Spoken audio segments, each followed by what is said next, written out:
আজি মই একেবাৰে সিম্পলকৈ বিলাহীৰে মাছ বনালোঁ। এনেকৈ মাছ কেইপিচ নিমখ হালধি সানি ফ্ৰাই কৰি ল'লোঁ। তেলত এয়া দুটা বিলাহী, পিঁয়াজ, ধনিয়া, তেল গৰম হোৱাত পিঁয়াজখিনি দিছোঁ, ৰংচোৱাকৈ ভাজি ল'ম। একেবাৰে সাধাৰণভাৱে চিম্পলভাৱে বনাইছোঁ। মাছ কেইপিচ ভাজি ল'লোঁ, এয়া বিলাহীখিনি কাটি থলোঁ।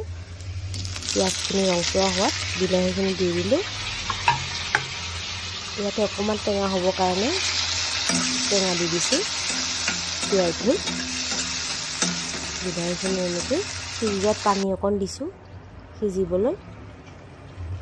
যেতিয়া উতলিব ধৰিছে, উতলিব ধৰোঁতে মই মাছ কেইপিচ দি ওপৰত কাটি থোৱা ধনিয়াখিনি দি দিছোঁ।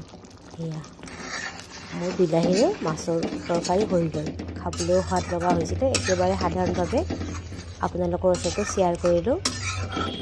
ভিডিঅ'টো কেনেকৈ পালে আপোনালোকে নিশ্চয় জনাব। আপোনালোকে বনাই খাব। বহুত কম সময়ৰ ভিতৰতে এয়া মাছৰ বিলাহীৰে টেঙা।